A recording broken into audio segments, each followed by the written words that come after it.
नमस्कार दोस्तों, दृष्टिकोण में आपका स्वागत है और मैं हूं आपके साथ दुष्यंत चोपड़ा। दोस्तों, पुराने हिंदी फिल्मों के गानों के जो शौकीन हैं उनको बहुत अच्छी तरह से गीत याद होगा। लगभग 60-65 साल पहले एक फिल्म आई थी, 20 साल बाद उसका एक गीत आज भी अक्सर कई रेडियो चैनल्स पर सुनने को मिल जाता है। जरा नजरों से कह दो जी, निशाना चूक ना जाए, कुछ इसी तरह की कुछ लाइनें थी। अब YouTube की रिस्ट्रिक्शन है, कॉपीराइट का इशू है, वरना वो गाना उसके दो बोल मैं आपको जरूर सुनाना चाहता। तो उसमें जो अभिनेता विश्वजीत हैं वो हीरोइन वहीदा रहमान को संबोधित करते हुए कहते हैं, कितनी मासूम लग रही हो, तुम्हें जो जालिम कहे वो झूठा है। फिर वो आगे कहते हैं, जमाना है तुम्हारा चाहे जिसकी जिंदगी ले लो, अगर मेरा कहा मानो तो ऐसे खेल ना खेलो, तुम्हारी इस शरारत से न जाने किसकी मौत आए। उन्होंने तो बड़े प्यार से किसी और संदर्भ में ये बात वहीदा रहमान के लिए बोली थी, लिखने वाले ने गीत लिख दिया। लेकिन आज जिस तरह से बॉम्बे हाई कोर्ट में शिल्पा शेट्टी के जब केस की सुनवाई चल रही थी तो वहां जजों ने उनके इस मानहानि के मुकदमे को खारिज कर दिया, जहां शिल्पा शेट्टी ने कुछ मीडिया हाउसेस और कुछ यूट्यूब चैनल्स और दूसरे लोगों से 25 करोड़ के हर्जाने की मांग करी। अब उन न्यूज चैनल्स का या उन यूट्यूबर्स का कसूर ये था कि उन्होंने वो बोला, वो दिखाया जो कि वाकई में पिछले कई दिनों में घटित हुआ। उनके पति राज कुंद्रा किस तरह से पॉर्न मूवीज बनाने के आरोप में धर लिए गए, पकड़ लिए गए, उनका पुलिस रिमांड हुआ, अब वो जुडिशियल कस्टडी में है। तो उस दौरान में ये बहुत एक स्वाभाविक है आज के सोशल मीडिया के दौर में, जबकि एक एक चीज जो आज इंटरनेट के ऊपर उपलब्ध है, अवेलेबल है, इस प्रकार की किसी भी सेलिब्रिटीज के साथ, किसी नेता के साथ या किसी बड़े बिजनेस हाउस के साथ, किसी बिजनेस टाइकून के साथ कोई भी इस तरह की घटना दुर्घटना होती है तो उससे जुड़े हुए तथ्य, पुरानी बातें लोग जाने कहां से खोद कर ऐसी चीजें लाते हैं जो शायद उन सेलिब्रिटीज को भी याद नहीं होती होंगी या उसको भुला देना चाहते होंगे। तो ऐसी कुछ बातें जब मीडिया में आई तो शिल्पा शेट्टी को गुस्सा आ गया। अब शिल्पा शेट्टी को गुस्सा आ गया, वो कोर्ट चली गई, कोर्ट ने उनकी बात को माना नहीं। लेकिन यहां पर सवाल ये उठता है कि उनका इस तरह से नाराज होना कितना नैतिक था, कितना सार्थक था। क्या उनको इस तरह की नाराजगी जाहिर करनी चाहिए थी? क्या उनका इस तरह से गुस्सा करना बनता था कि वो मीडिया हाउसेस के खिलाफ कोर्ट में पहुंच गई? अब सेलिब्रिटीज तो चाहे शिल्पा शेट्टी हो या कोई और सेलिब्रिटी हो, कंट्रोवर्सी के साथ तो उनका नाता जुड़ा ही रहता है। और खास तौर से शिल्पा शेट्टी की अगर हम बात करें या कुछ और भी ऐसी सेलिब्रिटीज जो कि लगातार चर्चा में बने रहने के लिए कोई ना कोई कंट्रोवर्सी या तो खुद ही क्रिएट कर लेते हैं या किसी कंट्रोवर्सी में फंसकर उनको बहुत मजा आता है। अब इस बार तो साहब उनके पतिदेव फंस गए हैं और जिस तरह से उनके ऊपर कानूनी शिकंजा कसा जा रहा है उसमें वो कहीं से उनका बचाव नजर नहीं आ रहा। आज जितने भी लोग इस कुकृत्य से जुड़े हुए सामने आ रहे हैं, वो लोग जो कला के नाम पर कलंक परोस रहे थे, वो सब भर भर के केवल मात्र इन दोनों को गालियां दे रहे हैं, राज कुंद्रा को गालियां दे रहे हैं। यहां पर दोस्तों सवाल यह पैदा होता है, मैं बिल्कुल स्पष्ट इसमें यह बताऊं, मैं कहीं राज कुंद्रा का बचाव नहीं कर रहा, उसको अपने किए की सजा जरूर मिलनी चाहिए।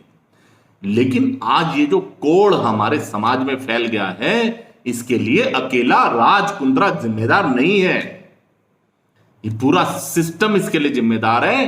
कहीं ना कहीं हम लोग भी उसके लिए जिम्मेदार हैं। हम लोग मीन्स वो पब्लिक जो ऐसी फिल्में देखती है, जिसके लिए पैसा देती है, उस जो ऐप ये बनाते हैं, उस ऐप को वो डाउनलोड करते हैं, उसके लिए पेमेंट देते हैं। पैसा ही तो कमा रहे थे ये लोग। क्या केवल राज कुंद्रा पैसा कमा रहे थे? आज वो लड़कियां, भले वो गहना विशिष्ट अभी तक तो इनके बहुत फेवर में बोल रही थी, अब उसने भी खिलाफ बोलना शुरू कर दिया है। पुलिस के सामने और भी कई लड़कियां सामने निकल कर आई हैं कि उनका शोषण हो गया, उनसे जबरदस्ती काम करवाया जाता था। शर्लिन चोपड़ा को लीजिए, शर्लिन चोपड़ा के तरह तरह के बयान आ रहे हैं। अब शर्लिन चोपड़ा क्या चीज है, ये किसी से छुपा हुआ नहीं है। तो ऐसा क्या उनसे गन पॉइंट पर रखकर इस तरह का काम करवाया जाता था फिल्मों में? अगर राज कुंद्रा इसके लिए जिम्मेदार है, तो वो लड़के लड़कियां जो कहीं फिल्म इंडस्ट्री में अपना करियर बनाने के लिए बंबई शहर में आए और यहां आकर उन्होंने अपनी परिस्थितियों से भले कॉम्प्रोमाइज किया, या पैसे की भूख या अपना सर्वाइवल का सवाल था, लेकिन वो इस काम में लिप्त तो हुए। वो भी राज कुंद्रा जितने ही जिम्मेदार हैं। वो कैमरामैन, वो स्पॉट बॉय, वो स्क्रिप्ट राइटर, वो अकाउंटेंट ऑफिस के, जिनको पता था कि ये पैसा यहां पर इस मद में आ रहा है, वो ऐप चलाने वाले, उस ऐप को डाउनलोड करने वाले, वो फिल्में देखने वाले, वो सभी लोग इतने ही जिम्मेदार हैं जितना राज कुंद्रा जिम्मेदार है। लेकिन हमारी कानून व्यवस्था है, तो उस कानून व्यवस्था में तो राज कुंद्रा ही पकड़ में आए हैं। वो सब लोग बाहर घूमेंगे जिन लोगों ने उस फिल्मों में काम किया, जो टेक्नीशियंस थे, जो कैमरामैन थे, जो स्क्रिप्ट राइटर थे, जो एडिटिंग करते थे। कहीं ना कहीं उनके ऊपर भी कार्रवाई होनी बनती है। आज टेक्नोलॉजी का जमाना है। आज सरकार चाहे या आईटी डिपार्टमेंट चाहे तो वो कुछ भी कर सकता है। अगर वो किसी के फोन के अंदर घुसकर उसकी बातें सुन सकता है, उसके डेटा को चोरी कर सकता है, तो वो ये जान सकता है कि उस ऐप को जो राज कुंद्रा के जीजा के थ्रू, इंग्लैंड की कंपनी के थ्रू यहां के लोग डाउनलोड करते थे, वो किस किस ने डाउनलोड किया। आज पुलिस थोड़ा सा, आज प्रशासन थोड़ा सा इस मामले में सख्ती दिखा दे कि उन सभी लोगों को ट्रैक किया जाएगा जिन लोगों ने इस ऐप को डाउनलोड किया। आप देखिए कि उसके बाद क्या होता है, आपको फर्क नजर आएगा, एक बदलाव नजर आएगा। यह पक्की बात है। सुशांत सिंह राजपूत की मौत ने, जो रहस्यमय परिस्थितियों में सुशांत सिंह राजपूत की मौत हुई, उसे इस बात को साबित किया है। बदलाव आ सकता है। आज हिंदी फिल्म इंडस्ट्री, जिसको कि कंगना रनौत गटर की संज्ञा देती है, वाकई में गटर, कला के नाम पर कलंक परोस रहे हैं। और राज कुंद्रा कोई एक नहीं है। एकता कपूर, आप एकता कपूर को कहां से छोड़ देंगे, कहां से बख्श देंगे? गंदी बात, उसका कंटेंट देखिए, क्या परोसा जा रहा है एकता कपूर के द्वारा। वेब सीरीज आ रही हैं साहब। अब वेब सीरीज में अभी एक, मैं आपके सामने उदाहरण देता हूं, अभी एक वेब सीरीज आई, बहुत फेमस हुई, द फैमिली मैन।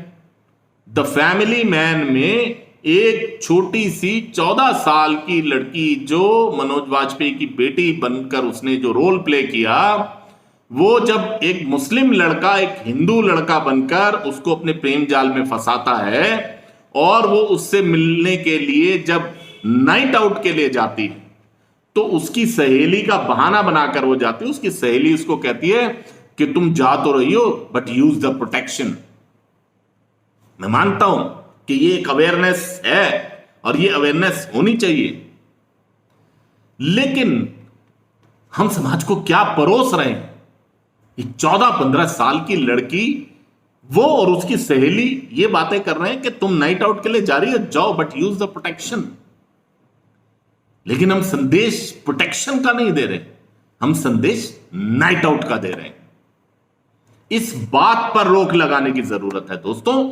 इस मानसिकता जो आज के यूथ की बनाई जा रही है, इस पर रोक लगाने की जरूरत है। अभी जो गोवा में 2 लड़कियों के साथ, 14 साल की लड़कियों के साथ जो हुआ,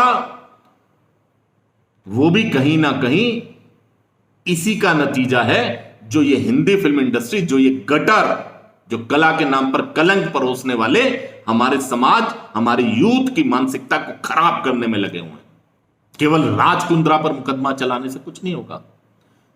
राज कुंद्रा तो फिर बड़े बड़े वकील करके बाहर आ जाएगा, फिर राज कुंद्रा नहीं तो कोई और नया राज कुंद्रा खड़ा हो जाएगा, 10 एकता कपूर खड़ी हो जाएंगी। जरूरत है कि हम एक समाज के तौर पर, एक प्रबुद्ध नागरिक के तौर पर इन चीजों का, ऐसे कंटेंट का बहिष्कार करें। जब तक ये अनुशासन हम अपने स्वयं से शुरू नहीं करेंगे, तब तक राज कुंद्रा पैदा होते रहेंगे। तब तक एकता कपूर निडर होके गंदगी परोसती रहेगी।